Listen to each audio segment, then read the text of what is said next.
Danas počinje i prodaja karata za ovogodišnji 44. fest. Svečano otvaranje zakazano je za 26. februar. A koliko koštaju karte, reći će nam, pogađate već ko?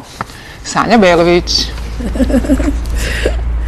Dežurna ovoga jutra, da. Karte će se kretati za ovogodišnji 44. fest, kao što si rekla, bit će puštene u prodaju danas, već za nekoliko minuta od 9 časova i kretat će se od 250 do 300 dinara, 500 dinara je samo cena za ono prvo svečano otvaranje. Ono što je novina, da će od ove godine filmovi sa festa biti prikazivani i u Cineplex bioskopu Ušće.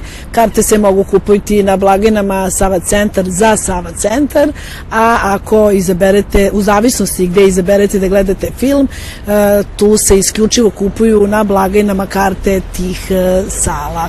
Cene sam već rekla, moram vam reći, iako je sunce napolju, nemojte da vas zavara, samo je 1 stepen, maksimalna dnevna temperatura 10 stepeni ako izlazite iz svojih kuća, i bilo da kupite karte ili da negde izađete u šetnju, dobro se i toplo obucite. Studio.